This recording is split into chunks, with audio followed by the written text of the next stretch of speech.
ভাবতাম যে কখনো আর রিকভারি করব না। আল্লাহর কাছে অনেক অনেক শুকরিয়া এবং সবার কাছে অনেক অনেক কৃতজ্ঞ। পার্সোনাল কোশ্চেন করি, হ্যাঁ, অবশ্যই, মানে অবশ্যই। যে মানুষটা জীবনসঙ্গী হয়েছে সে কি ওই মানুষটা যে মানুষটা বন্ধুর মতো আপনার পাশে ছিল এই সময়? আর্জেন্টিনা কি ফাইনাল খেলবে কিনা? অফকোর্স। অফকোর্স। হ্যাঁ। ওকে।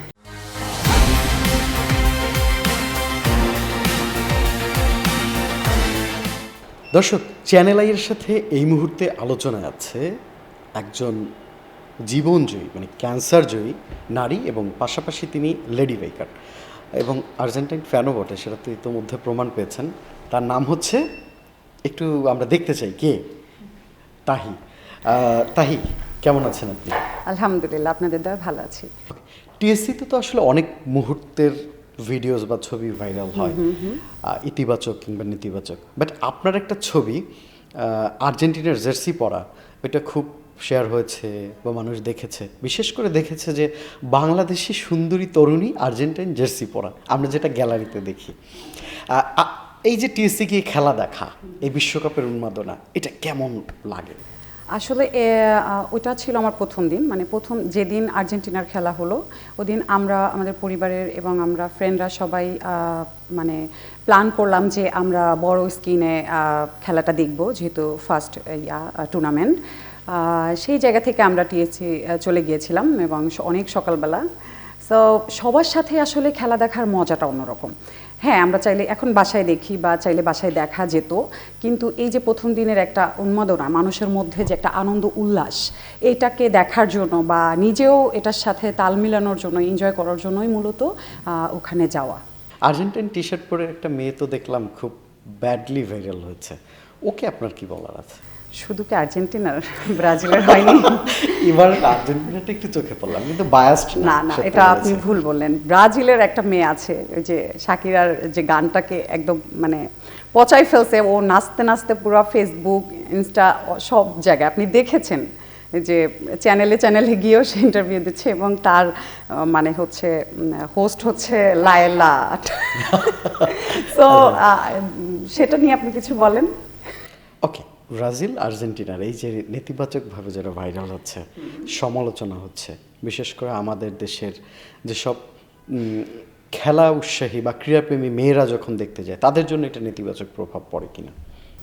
পরে এই যে ধরেন আমরা গিয়েছি একটা অন্য ধরনের চিন্তাভাবনা নিয়ে, কি যে আজকে অনেক বড় একটা স্ক্রিনে মেসিকে দেখব বা আর্জেন্টিনার সব প্লেয়াররা একসাথে খেলছে, প্রথম টুর্নামেন্ট, সবার সাথে আনন্দ ভাগাভাগি করে নেব, এই একটা টেন্ডেন্সি থেকে আমরা গিয়েছি। এখন আমি যেতে পারছি না, কারণ তার পরপর যে টুর্নামেন্টগুলো হলো, আর্জেন্টিনা বলেন, ব্রাজিল বলেন, তারপরে যে অ্যাক্টিভিটিসগুলো আমরা টিএসসিতে আপনি দেখেছেন, আমরাও দেখেছি, এখন অফকোর্স এটা প্রভাব পড়ে এবং আমার উপরে পড়েছে এবং আমারও নিজের কাছে মনে হয় যে এখন যেতে পারছি না, কারণ এই যে একটা অবস্থা, মানে খুব একটু উল্টাপাল্টা ভাবেই একটু ভাইরাল হচ্ছে বা অনেক ধরনের এমন এমন কথা বলছে যেটা অশোভনীয়, যেটা শুনতে ভালো লাগে না।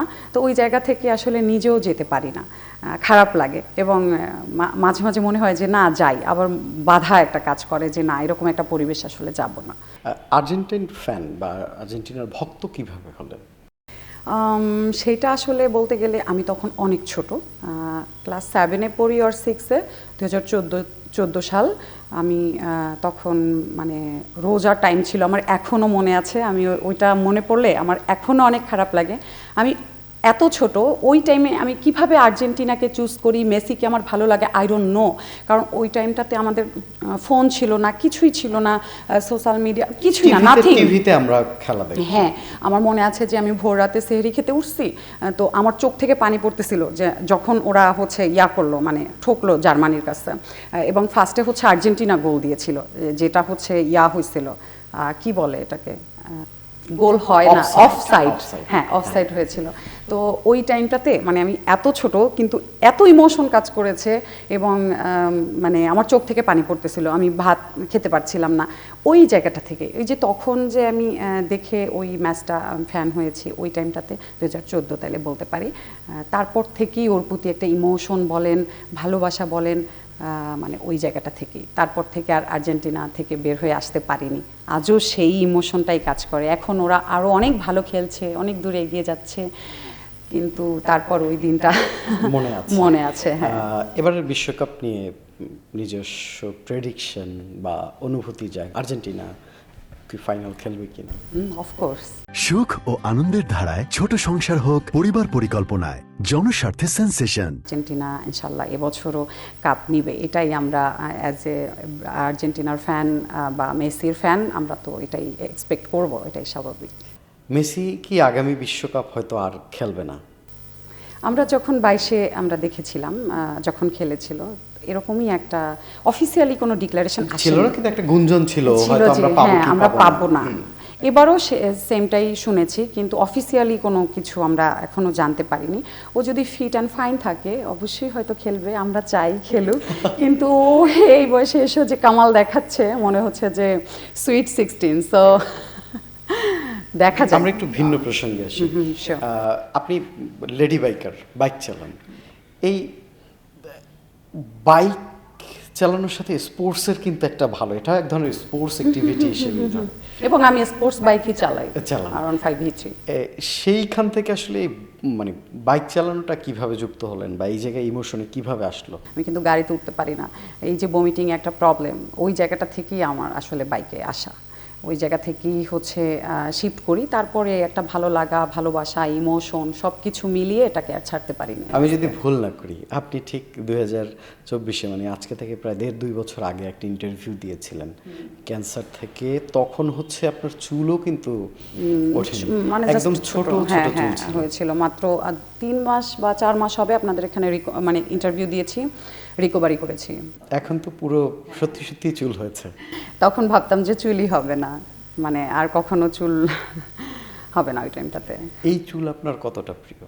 অনেক প্রিয়, কারণ যখন আপনি একটা জিনিস মনে করবেন যে এটা আসলে হবে না, আপনি এই জীবনে পাবেন না সেই জিনিসটা, তারপরে আপনি সেটা অ্যাসিভ করবেন, তো দ্যাট টাইম আপনি অনেক বেশি আপনার কাছে সেই জিনিসটা প্রিয় হবে।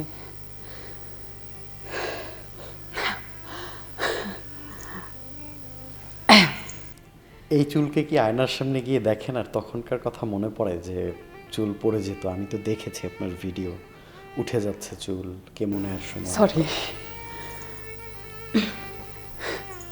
জি স্বাভাবিক এটা। সরি, আমি ইমোশন ক্যারি অন। জি, ওই টাইমটাতে মনে হতো এবং ভাবতাম যে কখনো আর রিকভারি করব না। স্ট্রং ছিলাম, বাট আসলে সব সময় তো স্ট্রং থাকা যায় না। তো আল্লাহর কাছে অনেক অনেক শুকরিয়া এবং সবার কাছে অনেক অনেক কৃতজ্ঞ যারা আমাকে অনেক অনেক দোয়া করেছে, যাদের কারণে আমি আজকে সুস্থ আপনাদের সামনে কথা বলতে পেরেছি বা পারছি। সো এই লাইফটা আমার অনেক প্রিয় এবং আমি চাই না আমার জীবনে আমি কখনো কষ্টে থাকি, এবং আমি আমার এই লাইফ নিয়ে কারোর জন্য বা কোনো কিছুর জন্য কোনো কিছুর বিনিময়ে আমি স্যাক্রিফাইসও করতে রাজি না, কারণ আমি জানি আমি কতটা সার্ভাইভ করে, কতটা কষ্ট করে এবং এখানে এসেছি বা আমি রিকভারি করেছি। সো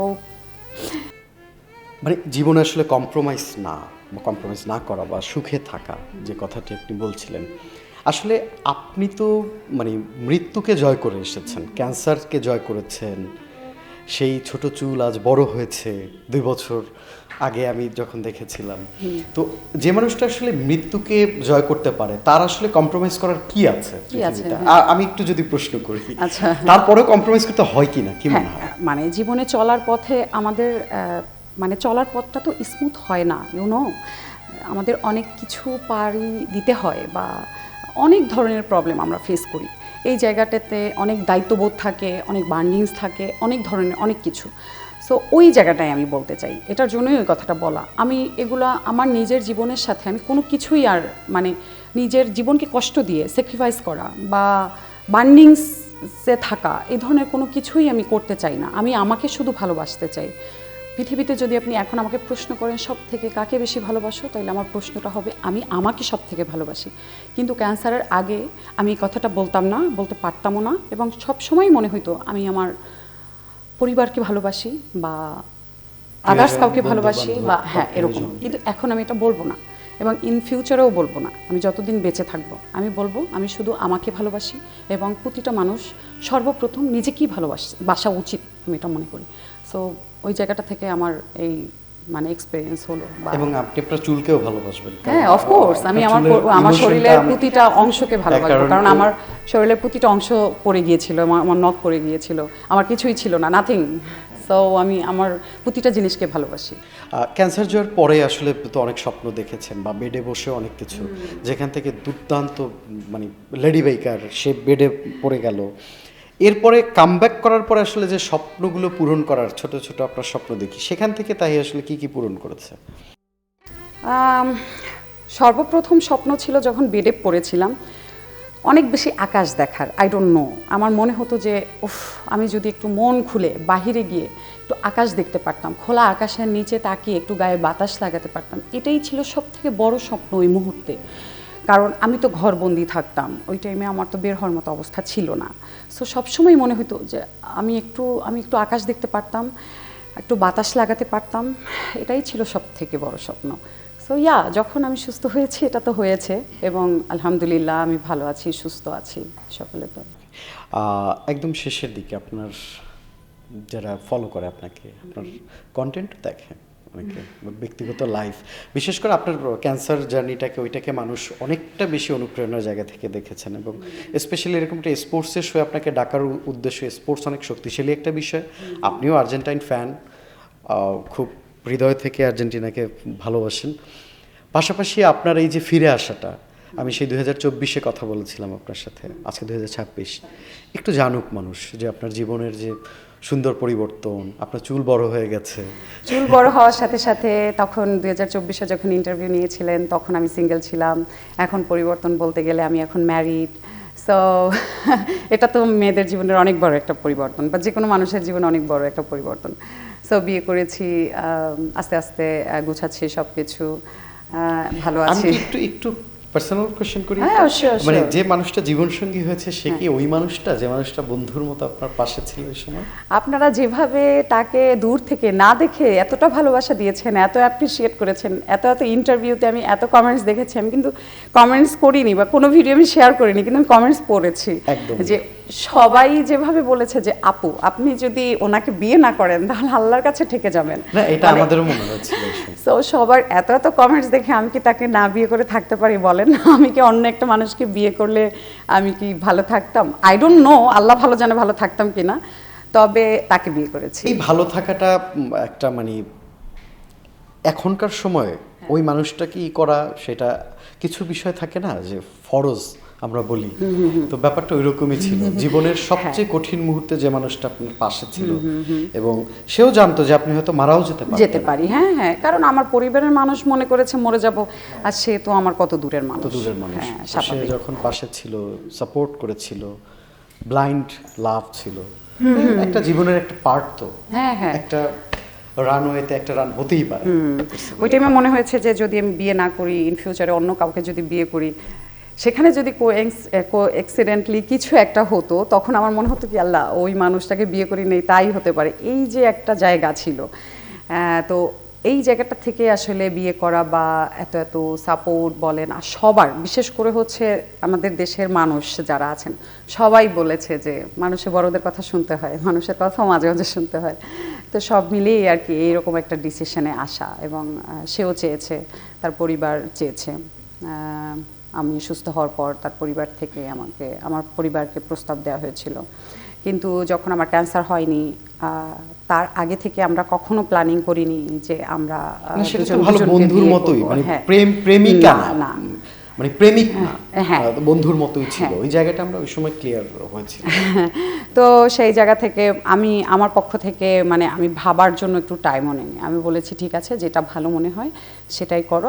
আমাদের পরিবারগতভাবে বিয়ে হয়েছিল, ওদের ফ্যামিলি আমাদের বাসায় এসেছে, এবং ওই সময় ছেলেটাকে আমি আনতে চেয়েছিলাম কারণ আপনার ভিডিওস প্রায় কোটি মানুষ দেখেছে বিভিন্ন। আমি বলেছিলাম ওকে, ও বলছে যে ইন্টারভিউ আসলে কখনো দেয়নি, আসলে মিডিয়া রিলেটেড মানুষ না, তাছাড়া বড় কথা ও অনেক ইন্ট্রোভার্ট, মানে খুব কম কথা বলে, চুপচাপ, এবং সোশ্যাল মিডিয়াতে অনেক অ্যাক্টিভ না, এবং ওর ফেসবুকেও নিজের ছবিও নিজে ছাড়ে না। আমরা যেমন নিজেদের ছবি ছেড়ে ভরাই ফেলি একদম, ও কিন্তু একদম আলাদা। বরং আমাকে বলে যে কোথাও ঘুরতে গেলে যে তোমাকে ছবি তুলে দেই, কিন্তু যদি বলি তুমি আমি আসো একটা ছবি, তো বলে কি না তোমাকে তো তুলে দিছি। তো এই ধরনের, সো এই মানুষটা তো ইন্টারভিউ দিতে চায় না, বা কি করব নেক্সট টাইম। ওই মানুষটা, প্রেমিক মানুষটার এই সময় হাজব্যান্ড মানুষটার মধ্যে কি জীবনগত কোনো তফাৎ আছে? তফাৎ হয় পৃথিবীর বিয়ের পরে আসলে, মানে উইমেন সাইকোলজি থেকে বা মেন সাইকোলজি থেকে তফাৎ হয়। তারপর হ্যাঁ, সত্যি কথা বলতে বন্ধু বন্ধু, হাজব্যান্ড হাজব্যান্ড। এখন বন্ধুরূপে হাজব্যান্ড, এটা আসলে আলাদা জিনিস। এটাকে আসলে এক্সপ্লেন করতেও পারবো না আর করতে চাইও না, দুইটা আলাদা জিনিস। তবে ভালোবাসা আগের মতোই আছে, টেক কেয়ার একই রকম আছে। তবে হ্যাঁ, আমরা তো আসলে পার্টনার হিসাবে দুজন দুজনকে ফার্স্টে হয়তো করিনি, মানে ওর পক্ষ থেকে করেছে কিনা আই ডোন্ট নো, আমার পক্ষ থেকে তো করিনি। সো একটু তো স্বাভাবিক, আপনি লাভ ম্যারেজও যদি বলেন তাহলেও তো একটু অ্যাডজাস্ট করতে টাইম লাগে। সো এই তো চলছে, তবে সব কিছু মিলিয়ে শুক্রিয়া, ভালো আছি। দর্শক, পৃথিবীর সব ইন্ট্রোভার্ট কিংবা নীরব ভালোবাসাগুলো এভাবেই টিকে থাকুক সুন্দর কোনো গল্প কিংবা আড্ডায়। আমাদের সাথে ছিলেন তাহি, লেডি বাইকার এবং আর্জেন্টিন ফ্যান। অফকোর্স, আমি যে আর্জেন্টিনার টি শার্ট পরে আসলাম না, জাতি কি আমাকে মেনে নিবে? মেনে নিবে। Okay. আপনার টিএসসির ছবি যথেষ্ট ভাইরাল, মানুষ দেখেছে, মেনে নিবে। পরবর্তী পর্বে দেখা হবে নতুন কোনো অতিথির সাথে, নতুন কোনো গল্পে। আমাদের সাথে থাকবেন।